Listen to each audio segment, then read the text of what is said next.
noches, bienvenidos a un programa más de mitos y verdades. Soy Luciano Reboredo y como siempre en compañía de Rafael Aitel, Capitán Perú, vamos a desarrollar algún tema más que tiene que ver con la identidad, con la tradición y con la peruanidad. Y sobre todo desenredar algunos mitos que las verdades oficiales de la historia nos venden, nos proponen y a veces los imponen. Rafael, ¿cómo estás? Buenas noches. Hola, ¿qué tal? Buenas noches, Luciano.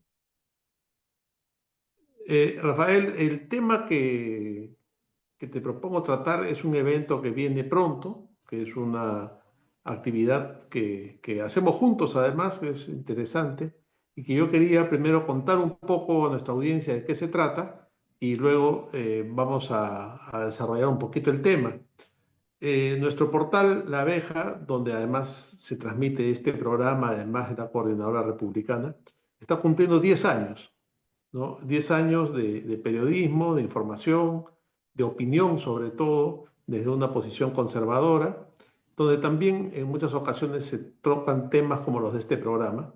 Y hemos decidido celebrar estos 10 años no con una fiesta o con un cóctel, cosa que también no hay impedimento que tal vez se haga más adelante, pero sino con eventos culturales, académicos, una vez al mes, ¿no? Entonces hemos iniciado en el mes de enero con un conversatorio sobre la democracia en el Perú, sobre, bueno, el futuro inmediato electoral que tenemos, con la participación de importantes políticos como Jorge del Castillo, como Catherine Ampuero.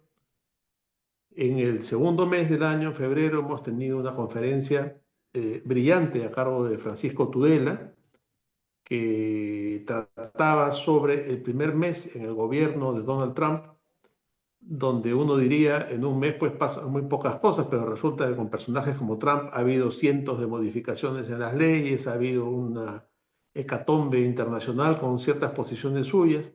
Entonces, Francisco Tudela, Pancho Tudela, pudo hacer una conferencia con mucho material y que fue de un gran impacto entre la audiencia.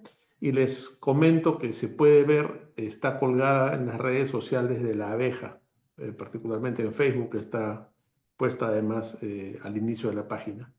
Y amigos que siguen el programa, la buena noticia es que en este mes de marzo, el día 26, la conferencia académica correspondiente a este mes está a cargo de Rafael, a cargo del Capitán Perú, y adelanto también, se va a desarrollar en un local que es el Centro Cultural La Moneda, que está en la cuadra 45 de la avenida Arequipa, 4545, en Miraflores. Un lugar muy céntrico, al cual desde ya están todos invitados, porque además es ingreso libre y hay un aforo regular amplio. Vamos a hacer, aprovechando el clima, vamos a hacer la conferencia en el patio principal, donde además va a haber una atención de la cafetería del lugar, entonces va a estar muy simpático. Y entonces, Rafael, para este evento, el día 26, ¿cuál es el tema que vas a desarrollar? Así es, precisamente es una reflexión sobre la identidad peruana. El título propuesto es La identidad peruana es la unidad, que ya un poco va adelantando la respuesta a una pregunta que después yo diría siglos incluso de peruanidad, todavía sigue en debate. Y posiblemente muy pocos peruanos sepan contestar a la pregunta, ¿qué significa ser peruano? O mejor dicho, ¿no? ¿Qué nos une como peruanos? Porque todos Es sabemos, cierto, ¿no? Es un tema ujú, fundamental en realidad cuando hablamos de la identidad de un país, ¿no? sí, y sobre todo un país tan heterogéneo, ¿no? Un país en donde de repente encontramos múltiples naciones, muchísimos idiomas, lenguas y dialectos, culturas y tradiciones, ¿no? Y claro, si nos ponemos a pensar cuál es el elemento que une a, a un quechua, a una aymara, con una xánica, con un trujillano, con un chiclayano, con un arequipeño, ¿no? Con un Huanca, pues entramos en problemas porque cada uno va a tener distintas raíces, distintas tradiciones y incluso una historia más enraizada a lo local que a esos elementos en común. Entonces es reflexionar sobre esto porque lamentablemente estamos encontrando respuestas muy superficiales, ¿no? Y pensamos pues que nos une el ceviche, que nos une el pisco, que nos une la selección peruana cada vez que va al mundial de una vez cada 40 años, ¿no? Pero obviamente esto no es una buena amalgama, no es un aglutinador como para englobar el concepto de peruanidad que nos une a todos. Ahora, hay una cosa que te quería plantear, ¿no? Desde la generación del centenario y del 900 había un cierto consenso en el tema de la peruanidad, ¿no? Incluso el texto importantísimo de Víctor Andrés Belaúnde, y se habla y se entiende la peruanidad como este mestizaje, como la síntesis viviente, y lo curioso es que esta posición que podría ser por el progresismo actual tachada de conservadora y qué sé yo, tiene una contraparte en gente que nadie podría tachar de conservadores ni de hispanistas, como Arguedas, porque Arguedas ha sido muy tergiversado, ¿no? Arguedas habla de la hispanidad en muchos textos y cuando habla de todas las sangres, no está haciendo en el fondo un mensaje subversivo o contestatario, sino afirmando la peronidad en el mismo sentido desde su visión, que es la visión del hombre del Ande, un hombre que había crecido en una hacienda con la servidumbre, con gente que hablaba quechua, y él tiene un afecto por todo esto, pero cuando él visita España dice que española es la sierra peruana, ¿no? Y habla de todas las sangres como el mestizaje finalmente, y tiene una carta muy interesante en la que él dice que tarde o temprano el quechua va a terminar desapareciendo por esta fusión cultural que va a haber, y nadie pensaría que Arguedas dijo eso porque se ha creado también un mito en torno a Arguedas, como otro más moderno representante de la izquierda, que es Matos Mar, también habla en el mismo sentido, ¿no? O Flores Galindo en Buscando un Inca, también en el fondo hay un tema del mestizaje. Sin embargo, yo te quería plantear esto. Toda esta corriente que viene tanto del centenario, del 900 y de estos autores de izquierda más recientes, se ve desbaratada con una corriente progresista, globalista, que busca más bien desintegrar, ¿no? Y que en ese sentido, esto que debiera ser una conjunción, un tema de una identidad que va hacia la unidad y no hacia lo traumático, termina siendo desmembrado, destruido con toda la leyenda negra y todo lo que se está imponiendo hoy en día. Así es. Y bueno, a los autores que ya has mencionado, de repente yo me remontaría más atrás y agregaría al primero en definir lo que fue la identidad peruana, al Inca Garcilaso de la Vega, Claro que quien sí. dedica los comentarios reales a los indios, mestizos y criollos del Perú. Y ahí ya nos está diciendo, ¿no? Lo que es el Perú, es este conjunto de distintas etnias, culturas, que en tiempos posteriores al Inca Garcilaso se han ido sumando, ¿no? Porque luego hemos tenido también el aporte de la migración africana, de la migración asiática, ¿no? Japonesa, china, que lo seguimos adaptando y adoptando, ¿no?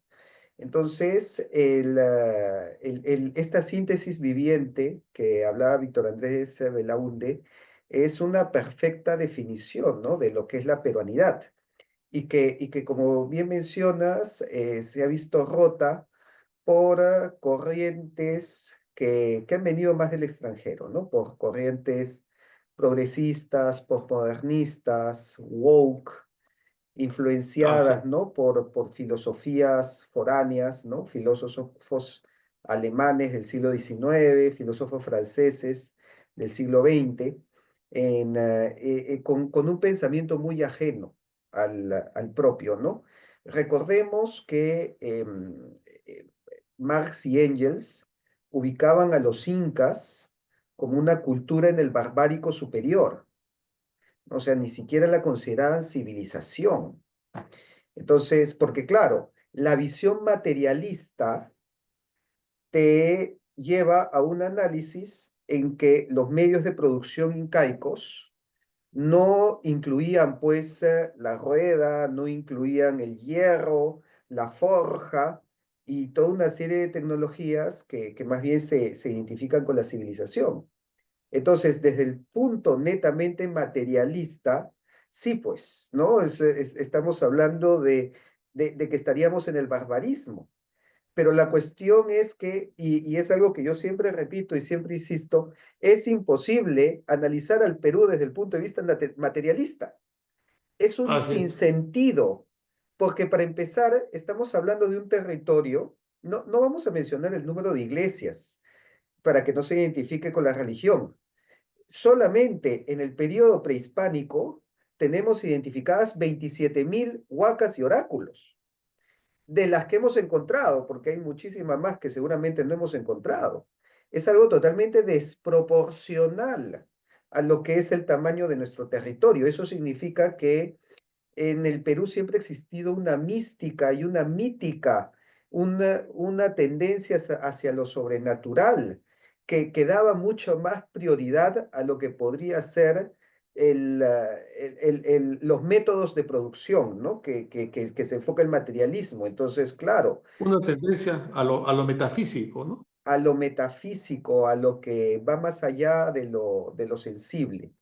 Y claro, obviamente, con la llegada del cristianismo, eso hace que el Perú se vuelva pues uno de los pueblos más fervorosos del mundo y que por ello aquí nazca la primera santa de América y que hasta el día de hoy tenga un porcentaje muy importante de cristianos que resisten a todas estas corrientes woke, de construccionistas y posmodernistas que en Europa han arrasado, ¿no? Con la moralidad y con la ética y incluso con el sentido común, diría yo, ¿no?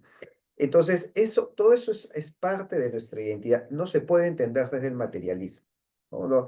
Nos vamos a desconcentrar y vamos a perder el foco. Pero cuando nosotros vemos un lado que va más allá de lo netamente material y de producción, vamos a encontrar pues que los incas tenían un pensamiento, una cosmovisión y un concepto del orden de la creación muy avanzado y que los lleva a aceptar fácilmente el Evangelio y por ello ser pues un núcleo religioso durante todo el virreinato y vamos, eso se expande a que el Perú sea pues la capital y no solamente capital, sea todo Sudamérica, ¿no? Porque desde Panamá hasta la Patagonia eran parte del Perú. Así es, ¿no? Eso que te has mencionado, Rafael, es muy interesante, ¿no? Esta tendencia a lo metafísico, a lo espiritual y la presencia, mira, por un lado, de la cantidad de iglesias y por otro lado, por ejemplo, la presencia de elementos religiosos en el arte popular tradicional, en la artesanía, ¿no? Que en los últimos años se ha perdido un poco por temas ideológicos y porque se ha presionado la cristiano tan fuerte en sus creaciones artísticas. Hay mucho más cosas del inframundo, de los aztecas, de los mexicas y todo esto, ¿no? Sí, Bueno, sí, he mencionado lo de la artesanía, el arte popular, esto. ujú. El tema artístico también ha sido nuclear en el Perú, ¿no? Recordemos pues que la escuela cusqueña fue un núcleo artístico del arte barroco andino, que los discípulos de Zurbarán estaban en el Cusco, como mencionó Ramón Mujica Pinilla, y que este arte pues terminaba trascendiendo incluso a la economía y a lo social, porque la gran mayoría de plateros eran indígenas, ¿no? Y ellos eran pues los artesanos en La Plata, También la escuela de Diego Quispetito en el Cusco, ¿no? La escuela cusqueña, nos ha dejado unas maravillas en el arte religioso, en la arquitectura, ¿no? Lo que encontramos también en las iglesias y en templos, pues nos hace ver la grandiosidad y la importancia y el motor que significaba el tema religioso en estas épocas. Y que, bueno, hasta el día de hoy sigue siendo un tesoro, no solamente patrimonio nacional, en muchos casos patrimonio de la humanidad y Así es. maravilla ante los ojos del mundo, ¿no? Así que esto es algo que ha sido también siempre característico en el Perú. Sí, no, sin duda, pues, porque hablar del barroco andino, hablar de lugares como Juli, que no está suficientemente difundido, pero que es extraordinario en Puno, o Ayacucho, o el propio Cusco, y el patrimonio monumental de Lima también, ¿no? Claro, y bueno, recordemos también que si estamos hablando de los siglos XVI y XVII, la escuela de Quito, la escuela de Potosí, eran también parte del Perú y estaban dentro de lo que es Ah, el bueno, sí. virreinato del Perú, ¿no? Entonces, encontramos eh, estos frutos artísticos a través de todos los Andes. Así que eso creo que es algo que no se debe perder, ¿no? Y si bien, como mencionas, en parte se ha perdido, no totalmente. Yo creo que el arte religioso siempre sigue estando presente y si vamos pues a las fiestas patronales, a las expresiones artísticas, en bailes y música alrededor de cada fiesta patronal y alrededor de las procesiones, como el Señor de los Milagros, o la Semana Santa de Ayacucho, o el Señor de los Temblores en Cusco, o la Cruz de Motupe en Lambayeque, ¿no? Sí, sigue estando presente hasta el día de hoy. El Corpus de Cusco, al cual hemos El dedicado un Corpus de programa aquí, ¿no? Cusco, el Señor cautivo de Ayabaca, la Virgen de la Candelaria, ¿no? Son totalmente una riqueza cultural y religiosa que ahí vemos netamente lo que es la peruanidad. Sí, ahora es muy importante lo que tú estás planteando, que me parece una frase totalmente novedosa, interesante, hablar de la unidad como la identidad, Ujú. ¿no? Porque ahí lo que tú estás planteando es que la tendencia del Perú es ir hacia la unidad, ¿no? Porque si su identidad se forja o se fundamenta en la unidad, el Perú tendría una vocación, una tendencia a la unidad, cosa que es muy interesante, que termina por reafirmar todo lo que hemos venido hablando, pero también plantea un desafío que es mantener esa unidad y mantener esa tendencia, más allá de posiciones ideológicas que, por supuesto, están en contra de esta tendencia o de esta vocación. Bueno, esto es algo que tiene raíces históricas y que tiene todo un proceso histórico que lo podemos remontar incluso hasta la época de los incas. Pero yo creo que eso ya será un tema para el próximo programa, en donde hablamos cuál ha sido la historia de la unidad peruana como para que defina su identidad. Bueno, ese me parece un tema interesantísimo que queda pendiente, yo creo, para desarrollarlo en un próximo programa. Así es. Pero entonces creo que vamos llegando al final. Ujú. Vamos a repetir la invitación para la conferencia de Rafael, que es este próximo 26 de marzo, miércoles 26 de marzo, a las 8 de la noche, en el Centro Cultural La Moneda, que queda en la Avenida Arequipa 4545. Entonces queda hecha la invitación, ya lo saben, es ingreso libre. Por cierto que el aforo es limitado, hay que llegar temprano para ocupar un buen sitio y ahí vamos a poder escuchar la ponencia de Rafael, en la cual va a desarrollar mucho más a fondo estos temas que estamos tratando hoy día. Rafael, nos despedimos por hoy. Será hasta el próximo programa. Gracias, nos vemos.